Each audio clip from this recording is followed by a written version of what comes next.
Honors Geometry, note section 15.2, volume of cylinders and cones. To find the volume of a cylinder, it is the same formula that you would use to find the volume of a prism. You take the area of the base times the height. Now, it just so happens that every cylinder has a base that's a circle.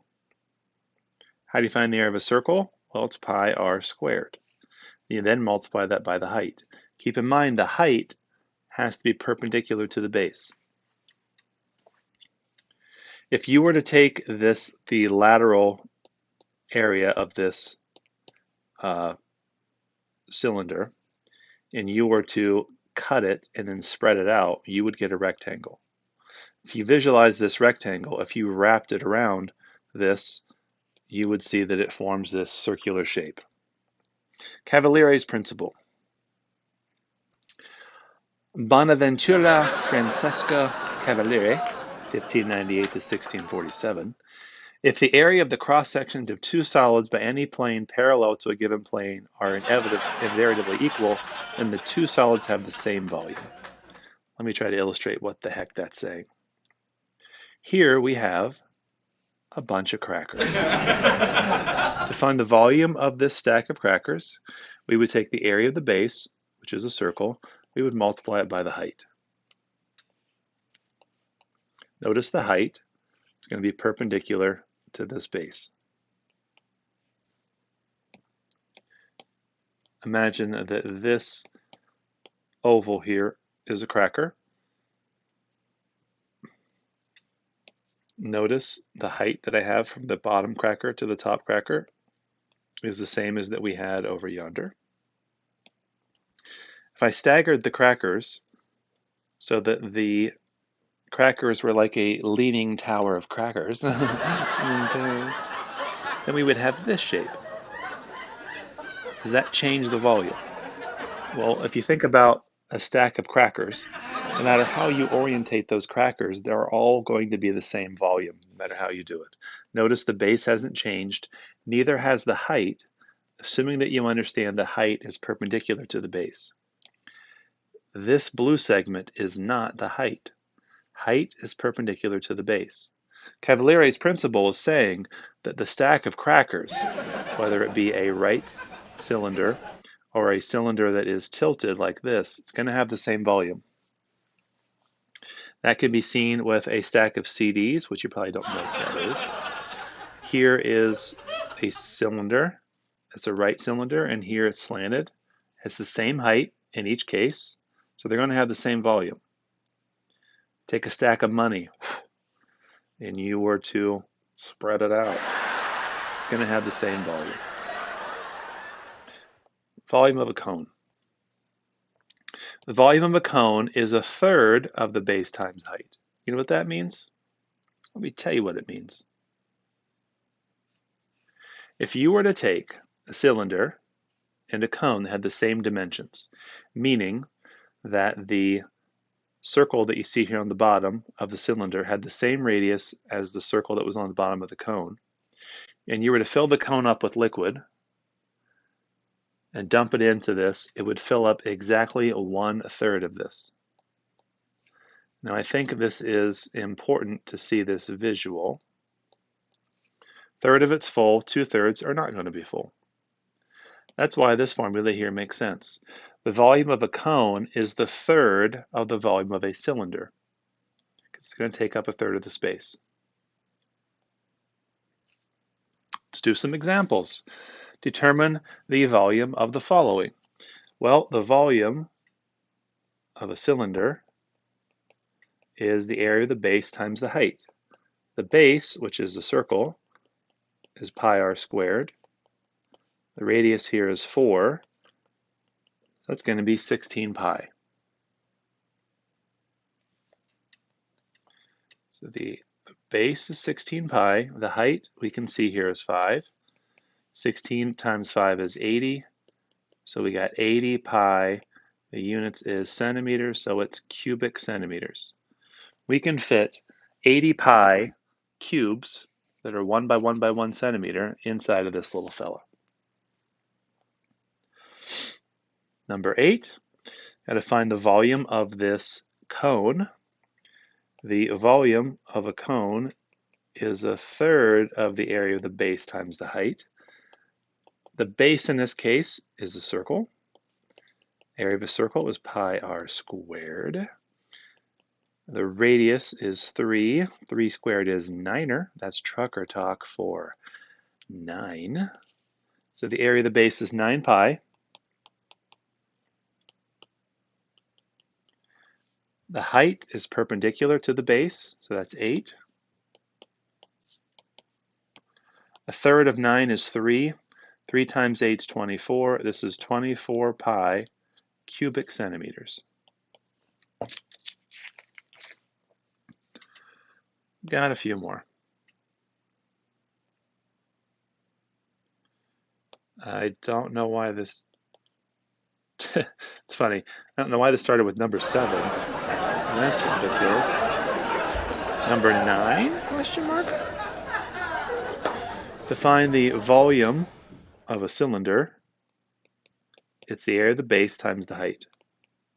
The base is a circle in this case, which is pi r squared. If the diameter is 5, the radius is half of that, which is 2.5.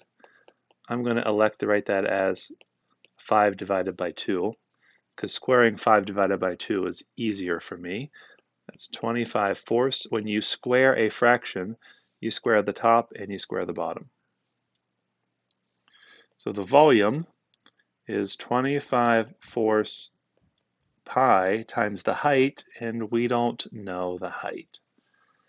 The height's perpendicular to the base, so it's the same as this side here. Well, check this out. If this circle is 5, has a diameter, then this one here also has 5. Hopefully you can see that we have this right triangle. It's a Pythagorean triple. It's a 5, 12, 13 Pythagorean triple, which means the height of this is 12. You can do some cross canceling to simplify this. 4 goes into 12 3 times. 3 times 25 is 75. So we get 75 pi cubic centimeters. That's the volume of this cylinder. Number 10. The volume of a cone is a third of the volume of a cylinder. So that's a third of the area of the base times the height. Area of the base, that's a circle, pi r squared. R in this case, it appears to be 3.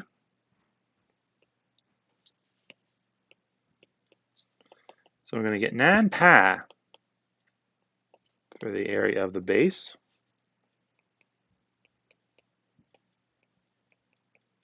We don't know the height, unfortunately. Well, let's see if we can figure out how to find this height. If I draw this height, it's going to cut that 120 in half, make this 60. Height's perpendicular to the base. It's going to make this 30 over here. This picture is clearly not drawn to scale.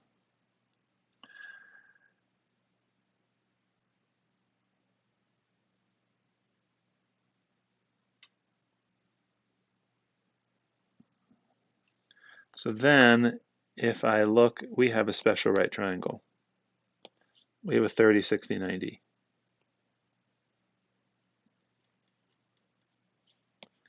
Opposite 60, well, that's the short leg times the square root of 3, which means the short leg, if we divide both sides by the square root of 3, that's going to be 3 divided by the square root of 3 is the short leg. If you rationalize your denominator, if you multiply the top and bottom by square root of 3, you're going to get 3 square roots of 3 over 3, which means the 3's cancel. You get the short leg is the square root of 3. In this case, that short leg we're referring to is opposite 30. That's what the height is.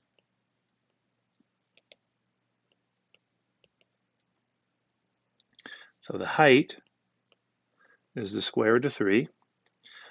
Multiplying this stuff together, 1/3 of 9 is 3, times the square root of 3 times pi, and our units is cubic centimeters. This 30, 60, 90 stuff, it's not going to go away. If you haven't learned it yet, please go back in your notes, chapter 8, maybe chapter 9, relearn it.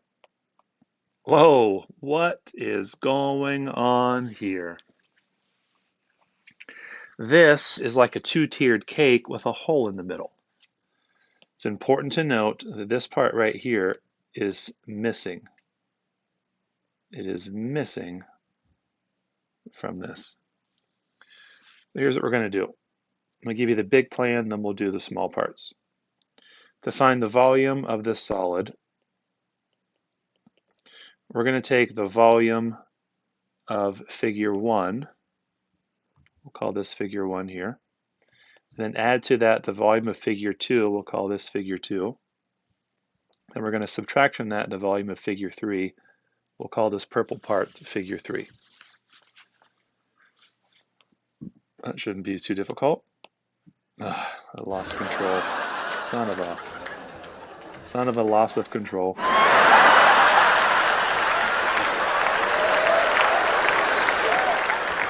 Gotta reboot her.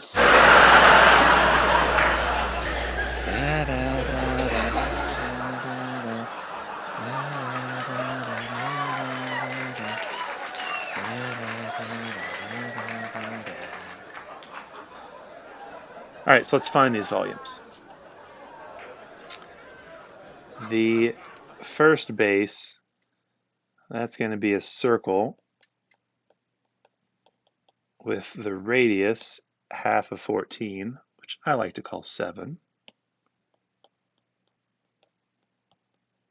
That's 49 pi.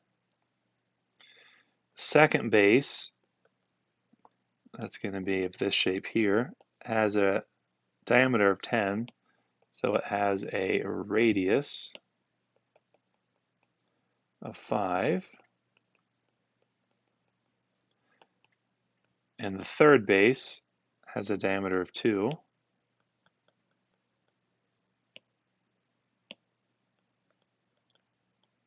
So it has a radius of 1. So to find these volumes, shape 1, we're going to take the area of its base times its height. Volume of shape 2, we're going to take the area of its base times its height. And then for shape 3, its base times its height. Shape 1, we said, had a base of 49 pi, and the height of 1 is 11. Shape 2 had a base of 25 pi, and it has a height of 5. Shape 3 has a base of pi and a height of 11 plus 5, which is 16.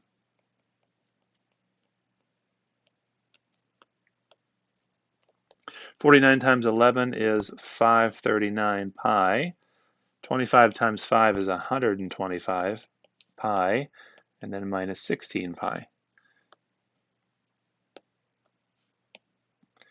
Add those together, you're going to get 648 pi, and this is cubic centimeters. There you go.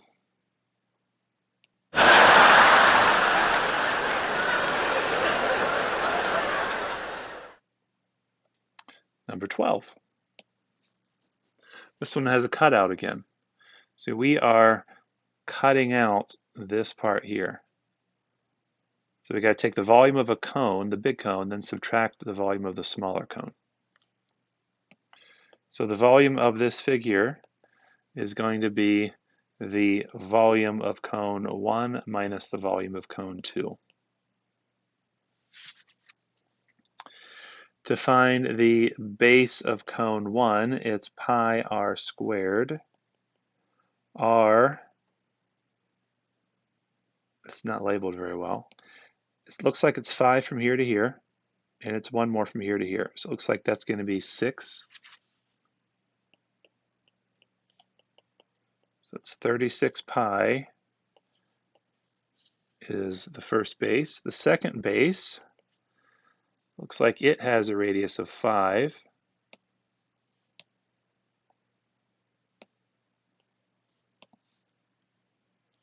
So that's pi r squared. That's pi times 5 squared.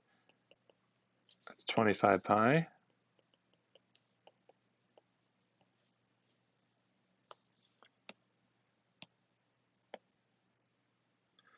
So to find the volume, we're going to take the base and height of the first figure minus the base and height of the second figure.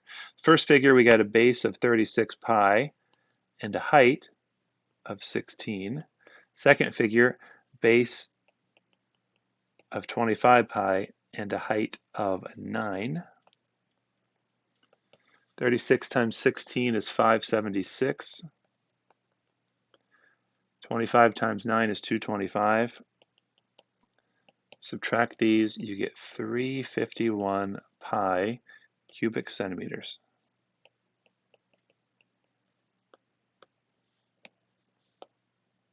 Last one, 13. This is a complicated base. Notice that this composite shape isn't really a shape that we understand well. I mean, this is the volume of a prism. So yeah, let's use that as our driving force. This is a prism. Well, it's kind of a prism. Yeah, let's call it a prism. To find this volume, we're going to take the area of the base times the height. The problem is the base is a complicated figure. We have a semicircle, so we just find the area of a circle and cut it in half. We'll call that figure 1. We have a rectangle, but notice if I use this entire rectangle, I'll call that shape 2, I've used too much. Specifically, this little tunnel that goes through, I need to get rid of that. Call that shape 3. So to find the base, I'm going to have to take the area of shape 1 plus the area of shape 2 and subtract the area of shape 3.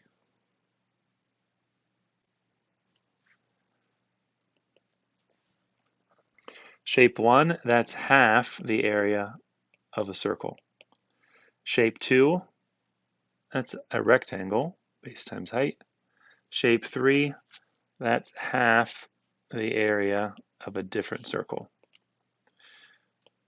So the radius of that big shape, the semicircle, the diameter is 1 plus 4 plus 1, which is 6, so that's 3 squared.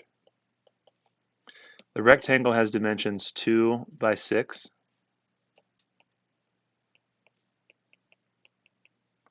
And the tunnel that goes through has a diameter of 4, so has a radius of 2.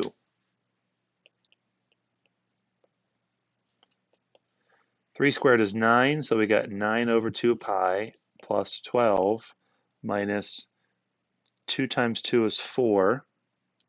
I could simplify that 4 and make it 4 divided by 2, which is 2. I'm just going to leave it as 4 over 2 pi for a moment. And the reason that I'm going to do that is because I can subtract these. I already have common denominators. 9 over 2 minus 4 over 2 is 5 over 2. So that is the area of the base. If you don't want to write 5 over 2, you could write 2.5. That would be cool as well. So to find the volume of this figure, we take the base, which is 5 halves pi plus 12, times the height, which is clearly marked 11. If you multiply this together, you're going to get 55 halves pi plus 132. And this is cubic centimeters. I'm going to move this down here.